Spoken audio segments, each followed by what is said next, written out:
Bom dia, pessoal. A gente está aqui numa edição especial para discutir aspectos que eu acho que são super importantes dessa crise toda ali na Ucrânia. É o assunto que está preocupando o mundo e mobilizando todo mundo. A gente está diante de uma situação que 3 semanas atrás a gente achava que seria impensável. Então, hoje, a gente vai conversar aqui com o professor Elias Jabbour, que é professor dos programas de graduação e pós-graduação em Ciências Econômicas e em Relações Internacionais da UERJ. Ele é autor, mais recentemente, do livro China, Socialismo do Século XXI, que está bombando, e acho que é um tema muito importante a gente discutir a China nessa questão toda da crise da Ucrânia. Então, vamos trazer para cá o professor Elias Jabbour. Bom dia, meu professor, como vai? Bom dia, querida Heloísa, bom dia a todos e vamos fazer uma coisa agradável que conversar, né? Vamos lá. Eu queria, talvez, antes de começar essa conversa, porque eu não quero explicar pela enésima vez o motivo da Rússia, qual é a reclamação da Rússia com relação a essa questão toda, a expansão da OTAN para a fronteira da Rússia. Então, a gente tem uma animação aqui que eu acho que em 10 segundos conta isso sem a gente ter que ficar repetindo essa história novamente. Então, vamos lá. Essa animação aí mostra, se a gente puder expandir ela um pouquinho, mostra como é que foi a expansão da OTAN desde os anos, vamos lá, 70 para cá. E aí a gente vai vendo que o mapa em torno da Rússia vai ficando todo azul, e a Rússia está realmente cercada pela OTAN, pelas tropas da OTAN e pelas armas da OTAN apontadas para a Rússia. Eu acho que isso daí já explica um bocado e poupa a gente de ficar falando bastante, né, professor? Total, e não é somente isso. Existem ogivas nucleares apontadas para Moscou, né? Porque não é somente Exato. você colocar armas e mísseis na fronteira com a Rússia, mas o fato é que elas estão apontadas para Moscou, né? O que é uma atitude que a OTAN, que é uma entidade formada inicialmente com um intuito defensivo, né? Ela é cada vez mais uma entidade com intuito ofensivo e cada vez mais guiado cada vez mais pela ideologia e menos pela política, não é? Exatamente. Esse que é Exatamente. o Eu não fato, né? vou, professor, eu vou pular essa etapa aqui. A gente sabe o que a OTAN fez na Iugoslávia, né? A guerra de Kosovo, enfim. Eu vou pular essa etapa porque acho que a gente pode tirar esse mapa já, porque o meu objetivo aqui com você hoje é discutir o papel da China nessa história toda. Ontem, eu não sei quando vai ao ar isso, então na terça-feira, dia 1º de março, o ministro das Relações Exteriores da China telefonou para o ministro das Relações Exteriores da Ucrânia e saiu do telefonema dizendo que a Ucrânia espera que a China, com a sua boa relação com Moscou, consiga assumir um papel de mediadora desse conflito para chegar a um cessar-fogo.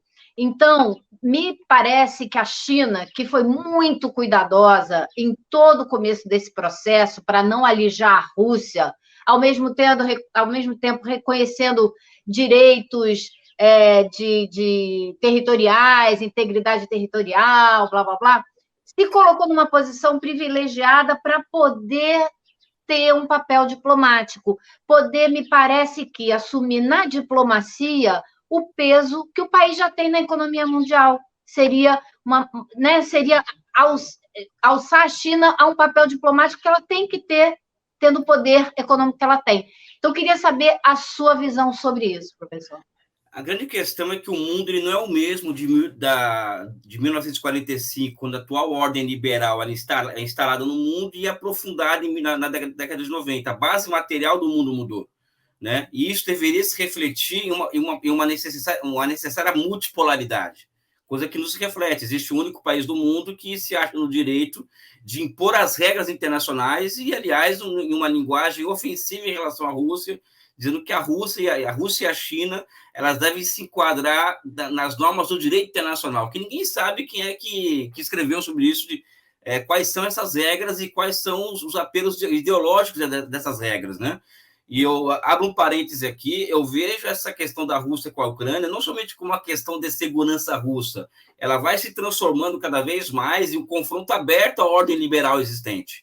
Né? Uma ordem que humilhou a Rússia durante a década de 90 e que insiste em tratar a Rússia como um país de terceira categoria. Nesse sentido, Heloísa, eu acho que o único país do mundo que seria capaz de encerrar o conflito hoje são os Estados Unidos, fazendo um discurso de que, olha, garantindo que a OTAN não irá chegar, que a Ucrânia não será parte da OTAN. Como os americanos não querem fazer isso, eles colocam gasolina na fogueira. Nesse exato momento, existem armas pesadas na mão de cidadãos civis ucranianos, militares e neonazistas. Quem vai tomando esse espaço é a China. Né? Acho que a China vai tomando um espaço que seria natural, entre aspas, dos Estados Unidos no atual processo, que é chamar a Rússia para conversar, porque não interessa para a China uma Rússia debilitada economicamente, né? E chamando a Ucrânia para conversar, porque a China tem negócio com os dois países, não só com a Rússia, né? E acabar chegando a um termo esse conflito. Então, a China ela vai assumindo a sua posição no mundo, em um mundo que mudou a base material, e a China corresponde a uma boa parte dessa base material, né? Então, vai se confirmando na prática algo que já deveria existir em termos legais, que é o mundo multipolar, né? Com a China assumindo uma posição de maior protagonismo ante a cegueira americana reconhecida por Henry Kissinger desde 2014, né? Ou seja, o Henry Kissinger ele reconhece que desde 2014 a política externa americana era conduzida por um bando de fanáticos, né? Eu acho que ele usa uma eu não lembro aqui qual é a expressão idiomática em inglês que ele usa para isso, né? Falcões, né? Neocons, mas ele usa uma outra linguagem, expressão idiomática para isso, né? E que são pessoas que decidiram, desculpe me alongar, a cancelar a Rússia do sistema internacional, né? Esse é o objetivo estratégico dos Estados Unidos.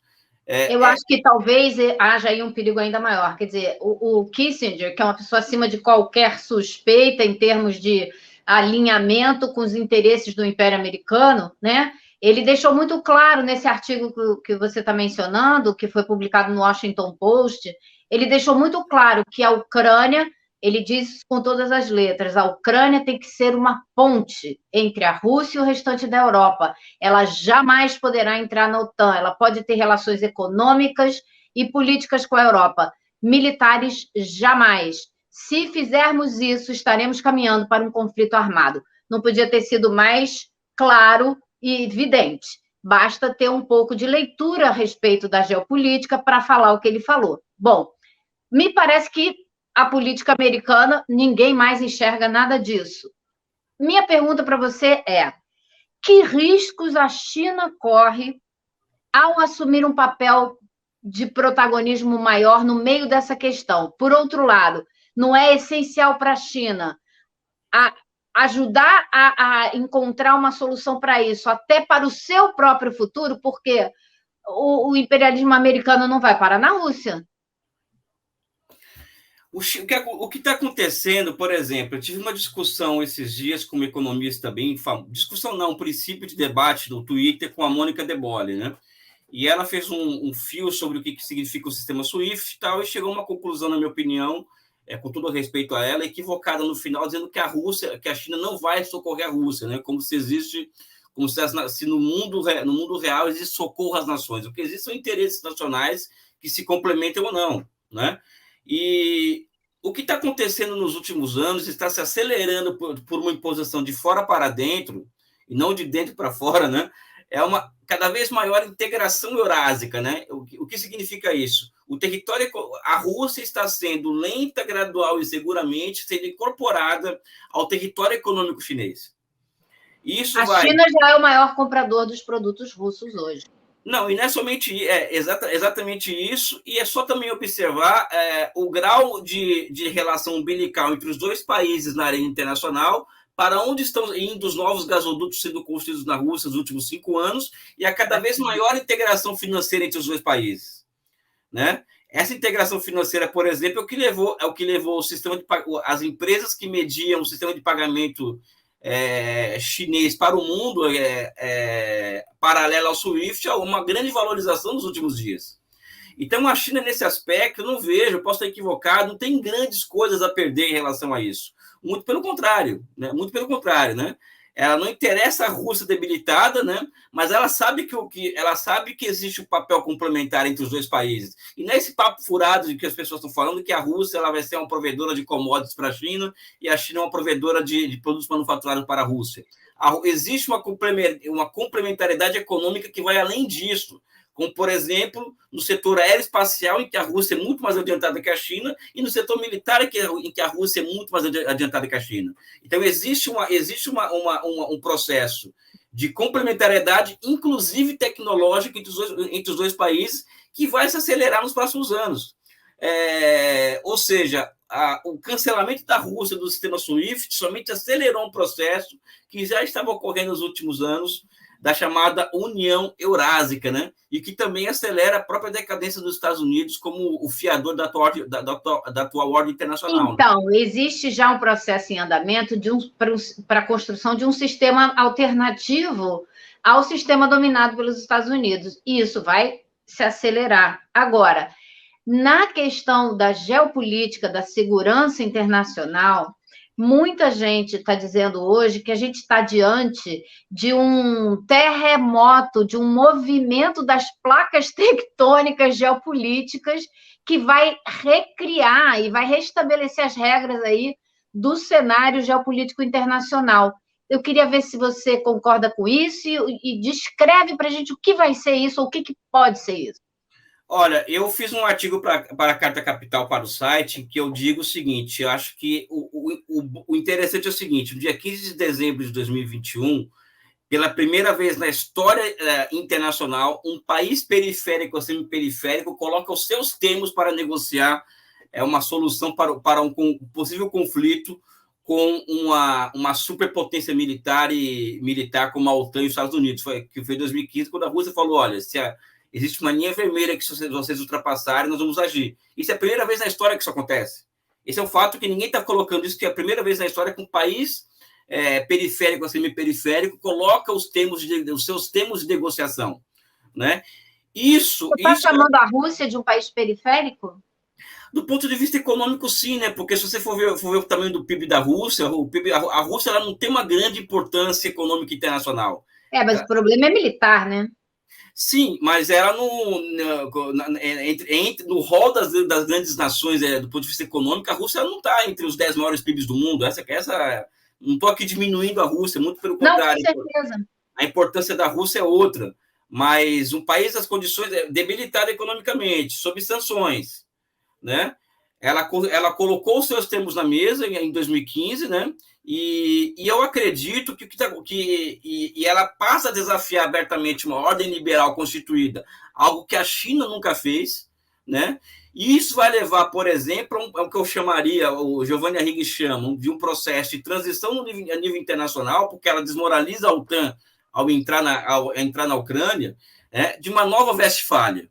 O que é o Tratado de Westfália, que é de 1846, que é aquela que reconhece as fronteiras nacionais e a soberania das nações. E a China e a Rússia, em dia 6 de fevereiro de 2021, apresentam o documento ao mundo, propondo a recriação do sistema internacional baseado em muitos valores de Westfália. Então, esse terremoto que você está se referindo aí pode vir a ser, no longo prazo, uma nova Westfália comandada até certo ponto pela China e pela Rússia. Não comandada, porque acho que é um termo muito pesado, mas dentro dos termos propostos pela China e pela Rússia. Mas aí entram outros atores na história, que é a própria Europa, né? Ou seja, a Europa está se colocando no papel de simples protetorado militar norte-americano, quando, na verdade, ao manter as coisas como estão, a indústria alemã, por exemplo, vai perder muita competitividade, porque o maior custo de produção da indústria alemã hoje é energia, e o único país do mundo capaz de entregar energia para a Alemanha no curto prazo é a Rússia. Ou seja, existe um final de Império Romano e que cada um por si, Deus por todos, e que as pessoas sabem que essa ordem está acabando e ninguém sabe qual vai ser a próxima, né? Que está levando a essa insanidade generalizada, que vai desde acadêmicos, passando por jornalistas, até as grandes lideranças mundiais, na minha opinião, com exceção de Putin e Xi Jinping. Né? Eu vou aqui bem na contramão do mainstream geral. Né? Eu acho que são as únicas pessoas hoje no mundo que pensam estrategicamente os grandes termos a serem enfrentados na política internacional. Né? Professora, eu estou um pouco, confesso, um pouco chocada com certas coisas que a gente está vendo. Por exemplo, ontem, na Europa, os diplomatas todos levantaram e foram embora quando o ministro das Relações Exteriores da Rússia ia falar. Eles abandonaram um fórum de debate diplomático, de discussão diplomática, para uma espetacularização do que deveria ser a diplomacia, para deixar ele falando sozinho. Isso me parece uma mistura de uma infantilidade com uma histeria que não vai contribuir para a resolução de absolutamente nada. E eu não estou nem entendendo. Acho que não sei se eu estou louca, porque como que isso pode acontecer? Heloísa, eu coloquei aqui anteriormente que, se nós formos observar, fazer um estudo minucioso do que é a política externa americana nos últimos 20, 30 anos, nós vamos perceber que a grande estratégia americana para o mundo, entre outras, é o desligamento da Rússia do sistema internacional. Porque a Rússia é o único país do mundo com paridade nuclear em relação aos Estados Unidos. Isso é intolerável para os Estados Unidos. Então, cancelar esse país da ordem internacional é top 1 da prioridade da política norte-americana. E eles estão conseguindo isso. Primeiro ao levar ao alimentar as provocações na Ucrânia ao ponto de se levar um golpe de 2014, levar um governo alinhado a neonazistas, né, e armar neonazistas, para provocar um verdadeiro genocídio aos russos étnicos da região de Donbass, que é o que vem ocorrendo desde 2014, né? E que os americanos poderiam fazer dar um break nisso. E agora, eclodida a guerra, existe uma tempestade semiótica em que toda a opinião pública internacional... Olha que loucura, né? Olha o caos sistêmico de Giovanni Arrighi. Toda a opinião pública internacional, inclusive a esquerda, né, coisa de 98% do espectro político acadêmico internacional, né, e está sendo levada hoje a defender um governo de extrema-direita no mundo, contra um autocrata antidemocrático russo, etc, etc. Ou seja, nós estamos sendo levados por uma mídia vil, né, e por acadêmicos vis a defender um governo de extrema-direita na Ucrânia. Isso é algo a ser registrado nos livros de história. O Zelensky está sendo pintado, por exemplo, como um guardião da democracia. E teve um autor, que eu não lembro o nome dele, do New York Times, que o compara ao novo Winston Churchill, né? E é evidente. As coisas perdem completamente o sentido histórico, inclusive. Não, mas acho que é uma comparação boa, porque o Winston Churchill não tinha nada contra o fascismo quando a Itália, o fascismo emerge na Itália. O Winston Churchill promoveu pogroms na Índia, por exemplo, durante a biografia do Churchill que ninguém quer falar. Eu acho que nesse aspecto o Zelensky é cara do Churchill mesmo, um racista, um simpático ao fascismo, né? Até certo ponto. Depois o Churchill virou herói de guerra, vamos dizer assim, e com grande papel no enfrentamento aos alemães. Né? Eu não sei nem se o Zelensky tem esse peso todo. Tem minhas dúvidas, né? Porque eu não sei até que ponto o quanto do que ele está fazendo está sendo insuflado, está sendo orientado, né? Você vê, por exemplo, a Ucrânia aqui na ONU começou a discutir a legitimidade da Rússia ter um assento no Conselho de Segurança da ONU, de ser um dos 5 membros permanentes do Conselho de Segurança e de ter ficado na cadeira que era da União Soviética. Aí ontem, o secretário de Estado americano, Antony Blinken, teve a cara de pau, só posso dizer assim, você me desculpa, mas de chegar diante da Comissão de Direitos Humanos da ONU e dizer a seguinte frase: é preciso perguntar se um Estado-membro que tenta tomar outro Estado-membro deve permanecer nesta comissão, dizendo que a Rússia devia ser expulsa da Comissão de Direitos Humanos. o representante do país que destruiu o Iraque, com a desculpa falsa de armas de destruição em massa. O que é isso? É o império de mentiras, como diz o Putin, né? É um império de mentiras. Então, não dá para ser levado a sério isso. Quer dizer, e o mundo inteiro, eu vejo o mundo inteiro seguindo esse roteiro. Mas eu acho que é chocante a gente ter que explicar para as pessoas o que está acontecendo, né?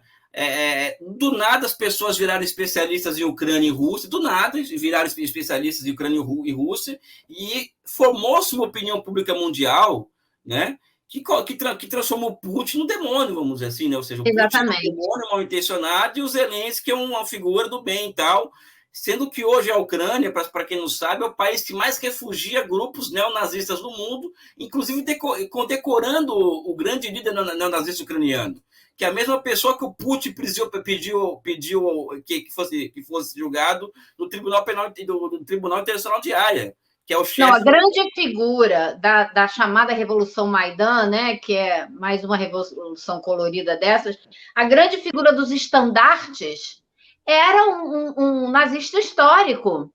Sim, sim. Né? Então, mas para a gente não ficar nesse assunto, porque meu interesse com você é a sua especialidade, que é China, eu queria saber se você vê alguma possibilidade real da China realmente assumir um papel de moderador e conseguir algum tipo de cessar-fogo, conseguir algum tipo de processo que leve a um entendimento que contemple as preocupações da Rússia e as preocupações do Ocidente. Eu acho que sim. Eu sou chamado de propagandista chinês porque eu acho que a China ela é uma luz de razão no mundo hoje, a China. Ela é a luz de razão. E no mundo onde falta razão, né, quem vai assumir esse papel vai ser a China. Então, eu acredito que vai ser via China que as coisas vão ser solucionadas. Não tenho a menor dúvida disso daí. A hora que o Xi Jinping fala, putz, vamos, toma Kiev, que é o que vai acontecer, né? É um ato simbólico tomar Kiev, né? Depois vamos sentar à mesa de negociação e ver os termos disso, porque está ficando ruim para você também essa história. Porque domesticamente vai ficar terrível para ele, a pressão em cima dele vai ser muito grande, até onde ele vai aguentar. Né? Mas me parece que o primeiro passo já foi dado na área diplomática por parte da China, com esse telefonema de ontem já foi muito importante. Mas a China eu acho que ela vai jogar papel, ela vai contribuir para a paz na região, né? Como ela sempre faz em certos, ela está se transformando cada vez mais em uma moderadora internacional e acho que faz falta um ator nessa história, né? Vamos falar que eu sou maluco, né? O Brasil, né? O Brasil poderia servir como um dos maiores países do mundo, servir também como uma força moderadora nessa história. Você veja como está fazendo falta agora o funcionamento do BRICS, como ele funcionava antes do governo Bolsonaro. Né? Seria um papel fundamental. E essa última semana, devo dizer que, aparentemente, o governo Bolsonaro passou a delegar à diplomacia brasileira a condução da sua participação nessa crise, porque os discursos da diplomacia brasileira já foram bastante diferentes na ONU. Foram discursos no sentido de pedir cessar-fogo, pedir a paz, considerar as preocupações da Rússia e respeitar a integridade da Ucrânia. Muito parecido até com a posição da China.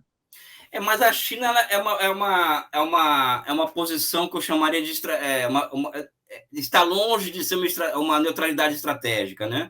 Mas eu acho que o Brasil seguiu a sua tradição, eu acho que é isso, eu acho que é por aí. Eu acredito que a visita do Bolsonaro à Rússia eu sei que eu posso ser criticado, foi um golaço, porque ele retirou do Putin duas declarações muito caras a nós, ou seja, a Amazônia brasileira. Quando o mundo inteiro contesta hoje, inclusive a esquerda no mundo contesta se a Amazônia deve ser internacionalizada ou não, o Putin fala que a Amazônia é brasileira e o Putin fala que a Rússia apoia um assento brasileiro no Conselho de Segurança da ONU. Né? O Bolsonaro acertou por equívoco dessa vez.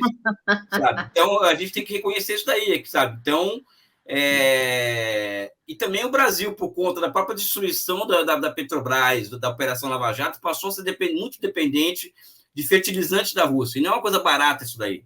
Né? Então, o Brasil também tem interesse nessa história em que a Rússia mal não seria, a Rússia fora do sistema internacional não seria nada bom para o Brasil.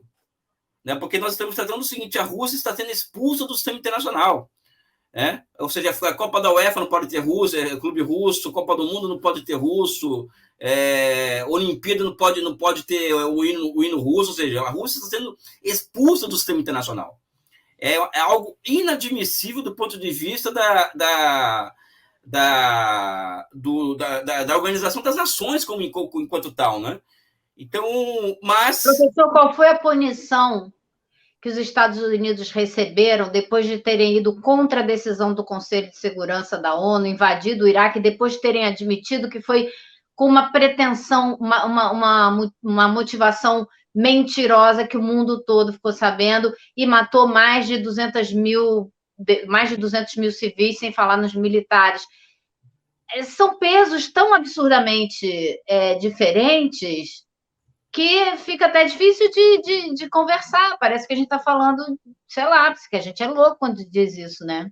Eu acho que existe um germe de fascismo nos Estados Unidos muito forte desde a década de 20 do século passado, né? E que inclusive tentou um golpe contra o Roosevelt e que foram centenas de empresários ajudaram a financiar o Hitler, né? Na década de 30, americanos simpatizando com o nazismo, né? Então, existe um fascismo no germe do DNA da grande política americana e da subjetividade americana que chega ao poder em 2001, né? Com Trump. Não, 2001 com Bush, né? Com Bush. Eu acho que essa carta ficou mais clara com o Trump, né? Ele jogou muito essa carta. Mas o Obama, por exemplo, ele lançou mão de discursos de nação excepcional, e o Obama era cercado por 3 mulheres, a Hillary Clinton e as outras 2, não lembro o nome delas, que são assim, que são muito fascistoides, né? Ou seja, são senhoras da guerra, né? Então, eu acho que o fascismo chega Samantha Powers, não é? Isso. Powers. Uhum. Eu acho que o fascismo ele chega, de fato, ao poder nos Estados Unidos, de fato, não que ele nunca estivesse no poder, né, a partir de 2001. E vai ficando mais evidente ao longo do... Vai ficando cada vez mais radicalizado, porque o Obama, por exemplo, ele fez operações contra camponeses do Oriente Médio muito mais letais que o Bush, por exemplo. Né? A guerra dos drones dele foi... Não, agora, recentemente, o Joe Biden ele atacou a Somália com drones, no mesmo dia que a Rússia invadiu a Ucrânia. A Arábia Saudita, em uma guerra de procuração dos Estados Unidos contra o Irã, voltou a atacar o Iêmen numa guerra que já matou 300 mil pessoas nos últimos dias, nos últimos anos. Ninguém fala. Com arma americana, uma guerra por procuração dos Estados Unidos, que foi essa guerra do Iêmen, e nada acontece. Tanto é que ontem teve um jogador de futebol que se negou a colocar a camisa em prol da Ucrânia justamente por isso. Existem pessoas morrendo no Oriente Médio até hoje e ninguém está falando delas. Né? Então, eu acho que o mundo se transformou nos últimos 20 anos em uma ditadura militar global, né? E essa ditadura militar global ela comprou corações e mentes pelo mundo afora. Professor, eu queria concordar com o senhor numa coisa fundamental. Acho que está fazendo falta o Brasil nessa discussão. Acho que o Brasil tem um papel fundamental para jogar nesse jogo. E acho que a gente, infelizmente, foi pego nesse momento, num momento que um governo que esvaziou os BRICS, que foi um trabalho sério que foi feito ao longo dos governos do PT, especialmente nos 8 anos do governo Lula, com o Celso Amorim, e que era fundamental que estivesse a todo vapor hoje. A gente viu discursos importantíssimos ontem da África do Sul, na ONU, da Índia, todos com uma postura muito mais próxima da China. O Brasil também teria sido um grupo de pressão importantíssimo nesse momento, com o peso que o Brasil tem e voltará a ter, espero eu, muito em breve no cenário internacional. Eu também acho, até porque o Brasil tinha um acordo espacial com a Ucrânia aberto durante o governo Lula, por exemplo, né? Ou seja, o Brasil ele tem uma capacidade de soft power que seria fundamental nesse momento no mundo de hoje, né? Enfim, estamos passando por nosso século de humilhações, né? Mas nada é para sempre, né? Nada é para sempre. Professor, graças a Deus, nada é para sempre. E vamos torcer aí que a China jogue uma carta bem jogada para a gente ter um cessar-fogo, porque defender guerra, ninguém aqui vai defender guerra, né, professor? Sim, com certeza. Eu quero agradecer muito o convite de participar, né? E é um prazer muito grande conversar com você, que eu tenho uma simpatia pessoal e profissional por você, porque eu acho você uma figura brilhante no que você faz. E a inteligência humana ela me toca, né? Então eu fico feliz por estar com você, feliz por estar aqui no canal Do do Edu. DCL, do Eduardo Moreira, né? Eu mando um abraço a todos aí. Valeu. Ok. Obrigada, professor. Até a próxima.